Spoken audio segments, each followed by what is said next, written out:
할렐루야. 2016년 11월 19일 새벽 예배를 하나님 앞에 드리겠습니다. 하나님 말씀은 고린도전서 15장 1절서 11절 같이 읽겠습니다. 시작. 형제들아, 내가 너희에게 전하는 복음을 너희로 알게 하노니 이는 너희가 받은 것이요 또 그 가운데 선 것이라.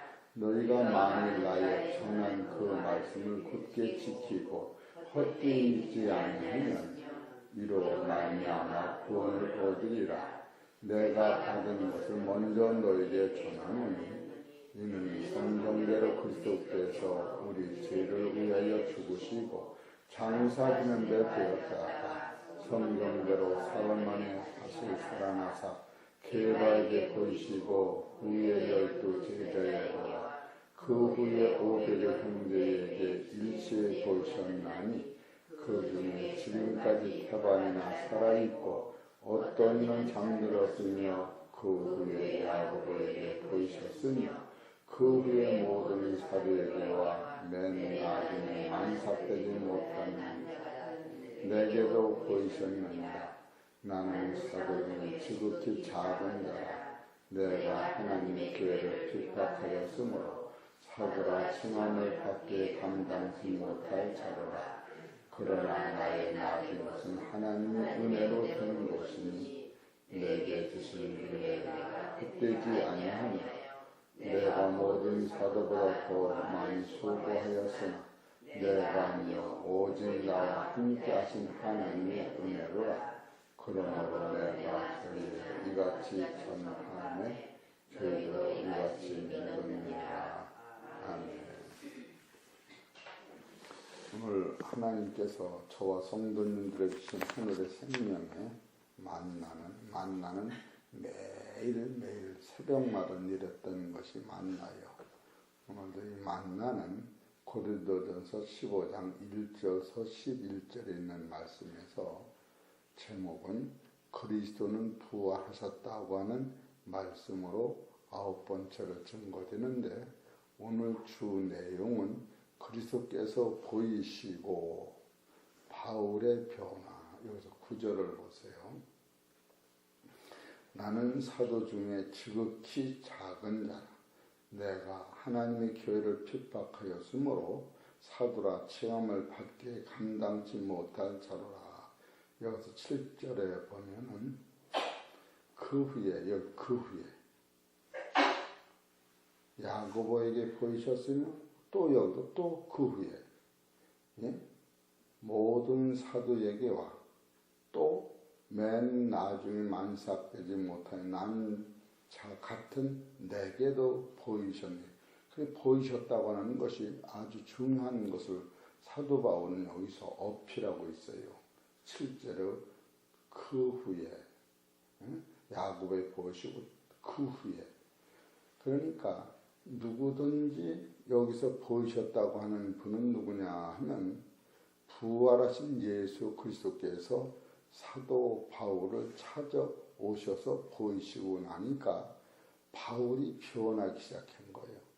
그래서 누구든지 진리를 이 바울이 그래서 여기서 바울이 첫 번째 보면 형제들아 내가 너에게 전한 복음을 너희로 알게 하노니 이는 너희가 뭐여 받은 것이요 또 그 가운데 선 것이라. 너희가 만일 나의 전한 그 말씀을 굳게 지키고 헛되이 믿지 아니하였으면 이로 말미암아 구원을 얻으리라. 이게 아주 대단한 거죠. 내가 받은 것을 먼저 너희에게 전하였노니 이렇게 내가 받은 것. 사도 바울의 이 증거한 말씀은 이 세상에 증거로 됐어도 이게 다 상층천의 말씀을 증거하기 시작한 거예요. 받은 것을 증거하기 때문에 사도 바울이 받은 것은 이 세상 걸 받은 거 아닌 거예요. 우리가 이런 것을 놓치기 때문에 그러는 거예요. 그래서 사도 바울은 하나님을 이렇게 만난 다음에 첫 번째 그가 고백이 사도 중에 지극히 작은 자다. 이렇게 고백을 하기 시작했어요. 그러니까 사도 바울이 자기가 지극히 작다고 하는 것은 무슨 어떤 상태를 얘기하느냐 하면은 에베소서 3장 7절을 봐보세요.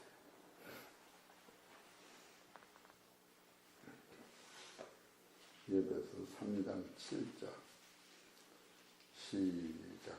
이 복음으로 해요 그의 능력이 역사하는 대로 내게 주신 하나님의 은혜의 선물을 따라 내가 일꾼이 되었노라.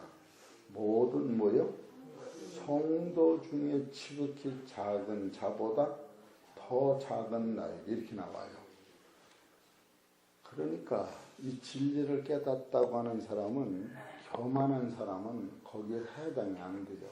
여기서 누굴 얘기는 사도를 얘기하는 게 아니라 성도 중에 지극히 작은 자보다 더 작은 나에게 여러분과 나는 은혜를 받으면 받을수록 너무 내가 적다고 느끼는 것은 지금 여기서 얘기하는 것은 사도 바울이 이 사람과 나하고 얘기를 하는 것이 아니라 그러니까 사람은 성경에 의하면 구더기 같다 하는 게 구더기 서로 구더기가 네가 크냐 내가 크냐 이걸 얘기하는 게 아니고 하나님의 은혜를 받은 나를 저 사람하고 비교를 하니까 이런 문제가 나오는 거예요.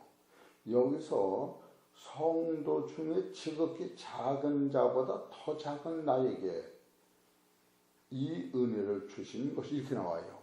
그러니까 여러분이 이걸 잘 알아야 돼. 나는 저보다 낫다.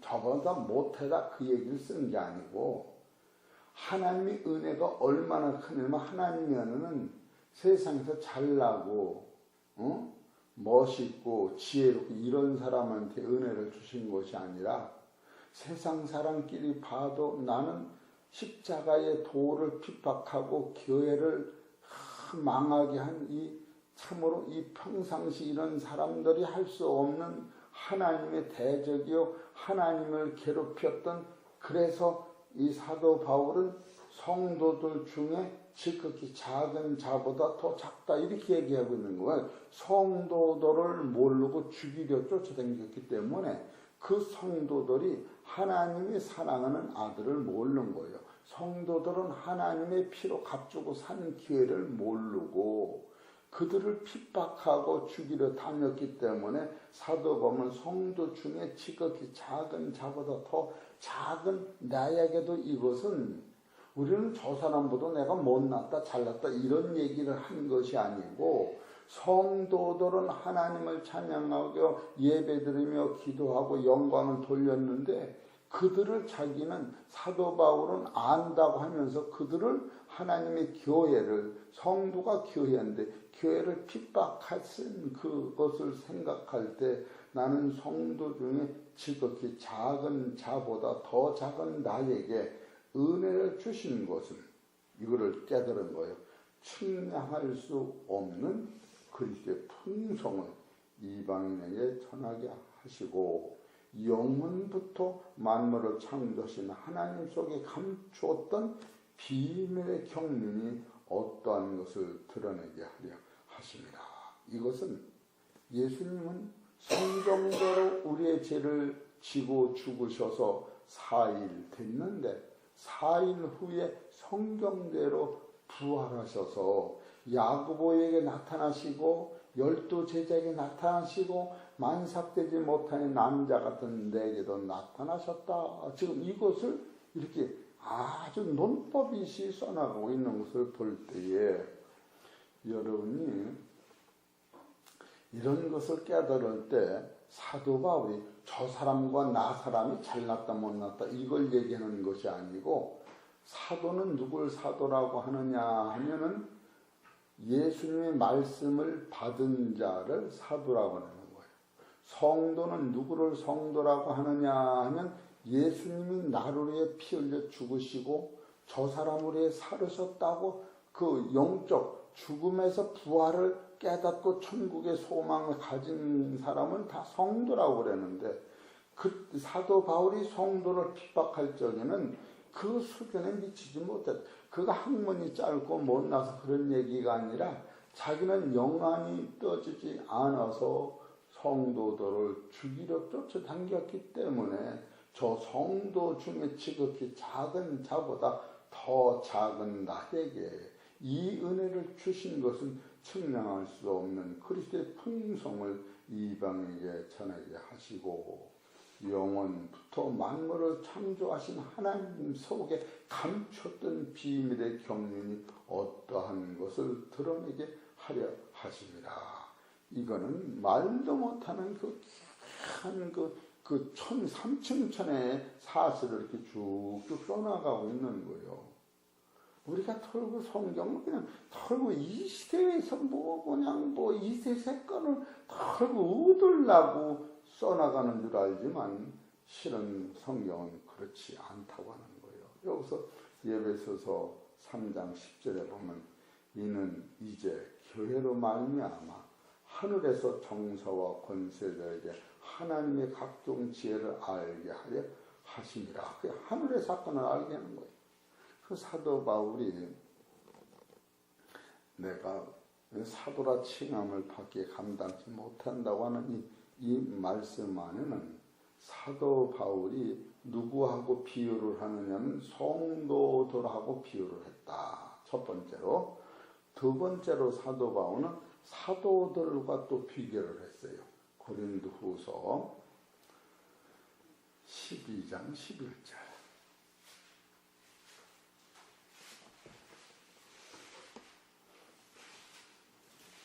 고린도서 12장 11절 시작. 내가 어리석은 자가 되었으나 너희가 억지로 시킨 것이니 내가 너희에게 칭찬을 받아야 마땅하도다. 내가 아무것도 아니나 지극히 큰 사도들보다 조금도 부족하지 아니하니라. 이렇게 나와요. 또 이 사도 악본 성도들보다는 지극히 적은 자보다 더 적다라고 얘기한 사도 바울이 이제는 하나님의 일을 하는 지극히 큰 사도들보다 조금도 부족하지 않다고 썼으니 이건 사도와 성도들의 차이는 뭐가 있는가? 성도들은 하나님이 예수님의 피로 말미암아 우리의 죄를 씻기시고 하나님의 나라의 아들로 만들어진 상태를 성도라고 하는 거예요. 성도, 성이라고 하는 것은 이 세 가지가 들어있는 거예요. 손을 들읍시다. 성도는 하나님의 거룩과 하나님의 의와 하나님의 선을 선물 받은 자다. 이래서 성도가 되는 거예요. 근데 사도는 또 다른 거예요. 사도는 이 단계를 뛰어넘어서 이것을 받았는데 하나님의 일꾼으로 부름을 받는 걸 사도라고 하는 거예요. 사도. 그래서 사도는 사도행전 10장 39절부터 쭉 나오잖아요. 예수님이 십자가 지고 죽으셨다 부활하셔서 예수님이 해주는 떡과 생선을 먹은 자다. 이렇게 나와요. 근데 사도 바울은 예수님이 해준 떡도 먹어보지도 못했는데 지극히 큰 사도보다 조금 더 부족한 것이 없다. 이렇게 얘기를 해요. 이 없다라고 하는 것은 세 가지가 여기서 함축되어 있어요. 첫째로는 고생을 제일 많이 했다. 두 번째로는 세상의 재물에서 자유함을 받은 거예요. 재물. 그리고 세 번째로는 사도 바울은 사람을 사랑하되 영혼을 사랑한 거. 이 세 가지를 여기 있어서 사도 바울이 어떤 사도보다 나는 조금 더 부족함이 없다는 것은 사도 바울은 고생을 많이 하고 그 능력을 많이 베풀었다. 여기서 12절을 보세요. 사도의 표 된 것은 내가 너희 고린도후서 12장 12절 시작. 사도의 표 된 것은 내가 너희 가운데서 모든 참음과 표적과 기사와 능력을 행한 것이라. 여기서 어떤 사람하고 비교하면 고생을 제일 많이 하고 참음을 제일 많이 하고 능력을 최고 많이 베풀었기 때문에 어떤 사도보다 부족한 게 없다 이렇게 얘기하는 거예요. 두 번째로 13절 내 자신이 너희에게 폐를 끼치지 아니한 일 밖에 다른 교회보다 부족한 것이 무엇이 있느냐. 너희는 나의 공격지 못하는 것을 용서하라. 사도 바울은 아무한테 피해를 안 주고 사는 거예요. 자기 스스로 자기 문제를 해결하고 사는 거예요. 두 번째로. 이래서 다른 데는 베드로는 자기 부인을 데리고 다닌다 이렇게 쓴 구절이 있어요. 사도 바울이. 그리고 세 번째는 사도 바울은 재물을 원하지 아니고 영혼을 원하는 거예요. 오늘 이 나라가 이렇게 어지러운 건 왜 그래? 예? 우리는 박근혜 대통령이 자식이 없으므로 돈에서는 깨끗하리라 생각을 했어요. 그런데 실은 죄 없는 사람은 돌로 치라고 할 적에는 아무도 박근혜 대통령을 돌로 칠 사람은 없어요. 그가 나라를 100% 사랑했는데 잘못은 10% 했다. 그렇게 볼 수 있는 거예요. 그럼 나라를 100% 사랑했으니까 10% 잘못은 용서하라. 그럴 수는 또 없는 거죠. 그 10% 안에 나라를 팔아먹으니까. 그랬는데 지금 박근혜 대통령이 모르는 일이 없이 전부 아는 것을 바로 한 사람한테 권한을 물려주면서 그가 대통령 후임같이 권세를 가지고 사는 거예요. 그래서 한국의 기업이 망한 기업이 많아요. 조중훈 사장이 그 항해에서 제일 가는 한국을 일으킨 사람들이 그것이 지금 망한 거예요. 그 대출을 3천만 원을 3천억을 해줄 때를 곧 스톱 걸어가지고 우리 이런 것을 보면은 그것이 대통령이 다 알았던 거예요. 모르고는 그런 거 할 수가 없는 거예요. 그렇게 사람이 물질에 눈이 어두면 따라해보세요. 한번 같이 심은 크게 해보세요. 돈에서 자유하자. 자식한테 자유하자. 많이 물려주려고 그러지 말고 그 많이 물려준 것이 그 자식이 애지간히 짊어지고 다닐만 해야지. 너무 무거워서 못 걸으면 어때? 돈에 파묻혀 사느냐. 여기서 이 14절 보세요. 사도 바울은 어디서 자유로운가? 보라 이제 세 번째 너희에게 가기를 예비하였으나 너희에게 폐를 끼치지 아니하리라. 나의 구하는 것은 너희 재물이 아니요 오직 너희니라. 이렇게 나와요. 사도 바울은 이 성전 짓고 돈을 많이 축적해서 뭐 부자로 살고 이런 생각을 한 때가 없어. 그래도 또 아들이 없잖아. 영적 아들은 디모데 하나뿐이 없어요. 디도하고. 이런 것을 보면은 사도 바울은 물질에서 해방되고 그 사도 바울은 무엇을 원하느냐 하면은 물질을 원하는 것이 아니라 영혼을 원하는 거예요. 따라하세요. 자기 이름을 크게 불러봅시다. 주여. 이름 한번 자기 이름 불러보세요. 정중심은 그렇게 해보라고. 자기 이름 불러보셔. 빨리. 정중심은 영혼을 사랑합니다. 상대방 영혼을 사랑합니다. 재물을 사랑하지 않고 영혼을 사랑합니다. 장광석은 재물을 사랑하지 않고 영혼을 사랑합니다. 그렇게 말을 할 수 있어야 한다는 거예요. 이 사도 바울이 어떤 사도보다 내가 적지 않다고 하는 것은 지금 그거를 얘기하고 있는 거예요.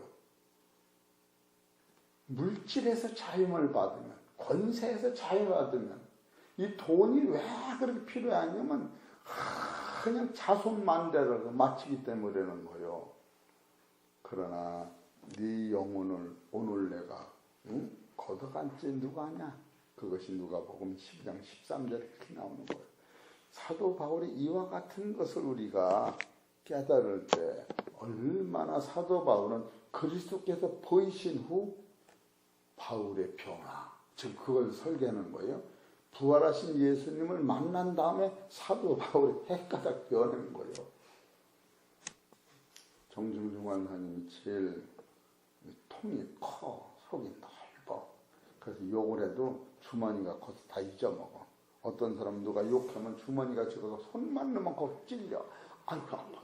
근데 워낙 손이 넓으니까 태평 앞부터 저 똥이 거기 있는데 거기 가서 만지고 하려면 얼마나 멀어. 마음이 넓으면 안 만져지는 거예요. 저렇게 자기가 좁다 그러니 넓은 거예요.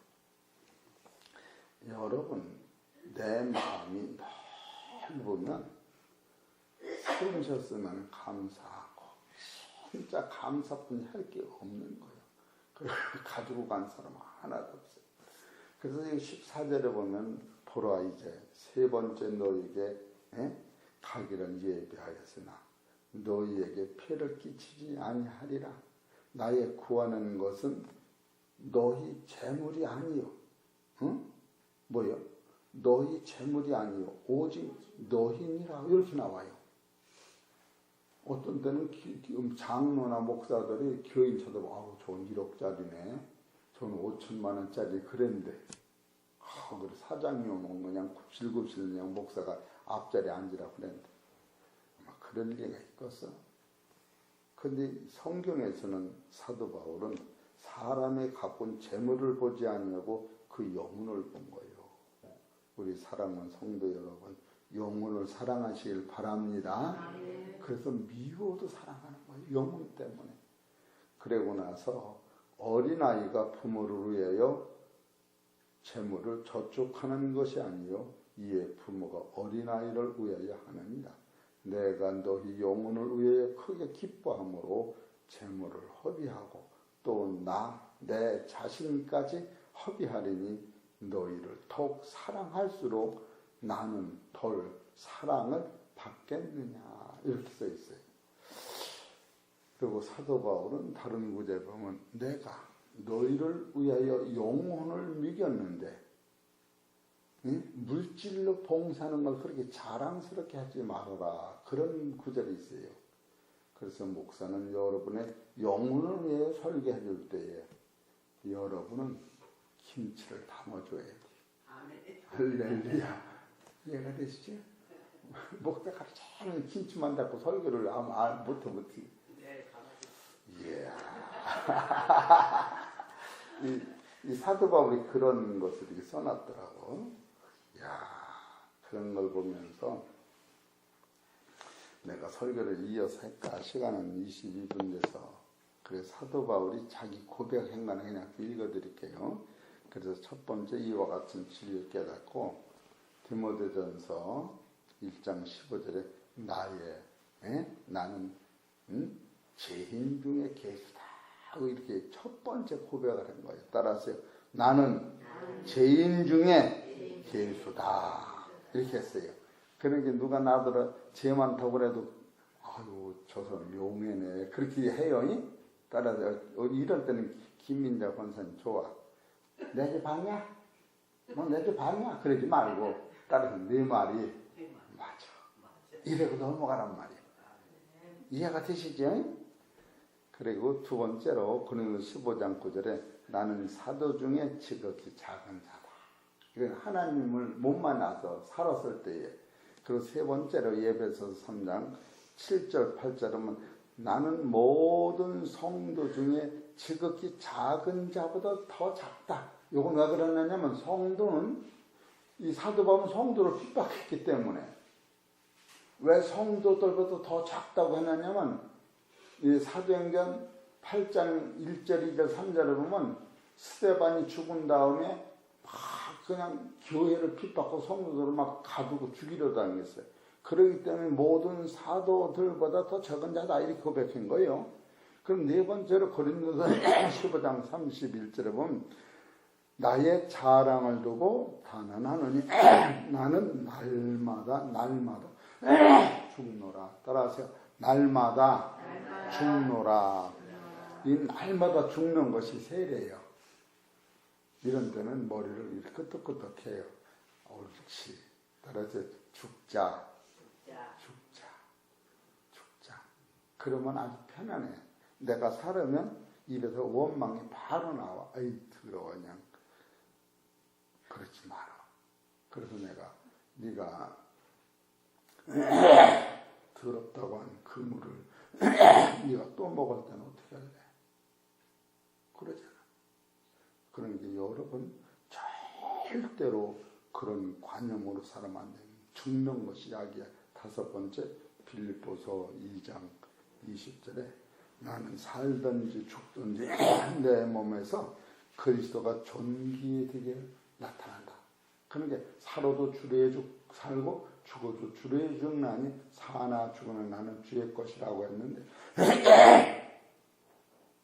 빌립보서 2장 20절에는 내 몸에서 죽든지 살든지 그리스도만 존귀에 나타나기로 원한다.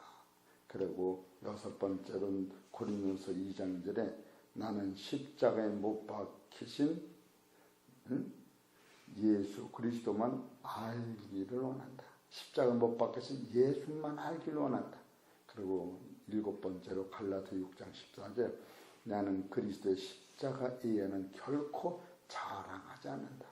따라서 예수님만 자랑한다. 응? 예수님만 자랑하고 예수님만 알기를 원하고 예수님만 내면서 존귀에 나타나기를 원하기 위하여 나는 매일매일 죽을 때 이것이 오는 거예요. 따라서 오늘도 죽자.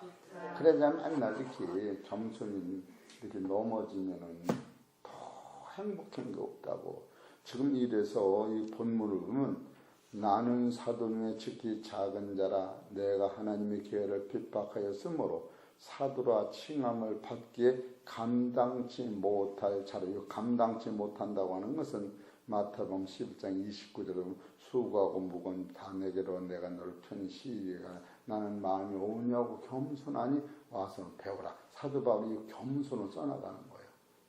이해가 되시지? 베드로전서 5장 5절 6절에 보면 주님 능력 안에서 겸손하라. 그러면 그가 너를 높이시리라. 겸손할 때. 그래서 베드로가 겸손할 때 예수님이 손으로 예수님이 그 베드로 발을 씌워준 것 같이 우리 사랑하는 성도 여러분 겸손하셔서 하나님의 나라를 내 거로 소유하시기를 주의 이름으로 축원합니다. 하나님 아버지 너무너무 고맙고 감사합니다. 그리스도께서 보이신 후에 사도 바울은 변화를 받았습니다. 자기가 죄인 중에 계순 걸 깨닫고 사도 중에 지극히 작은 사도보다 더 작다고 성도들보다도 더 작은 성도라고 왜 그런가 하면 성도를 핍박하고 기회를 핍박했기 때문에 그런 것을 우리가 성경을 통해서 합니다. 그 후에는 사도 바울은 자랑할 게 있는데 나는 매일매일 죽노라. 자기가 죽음으로 말미암아 자기 몸에 그리스도가 존귀해졌고 자기가 죽음으로 말미암아 십자가의 도를 알게 됐고 자기가 죽음으로 말미암아 십자가만 자랑하는 자로 변화를 받아싸우니 해창평업계 성도들에게도 오늘 저와 한 가지로 나는 매일매일 죽음으로 하나님의 나라를 소유하는 복된 성도들과 교회 될 수 있도록 축복하여 주시옵소서. 육신적으로 병들고 나라적으로 혼란하고 가정적으로 참 어렵더라도 이 진리의 말씀이 우리 영혼을 살릴 때에 하늘의 비밀인 천국을 소유하고 죽으나 사나 이 땅은 잠깐 흘러가는 물과 같으니 영원한 소망을 잃지 않는 성도들 될 수 있도록 축복하여 주옵소서. 모든 말씀은 우리 주 예수의 이름으로 감사하며 기도 올리옵나이다.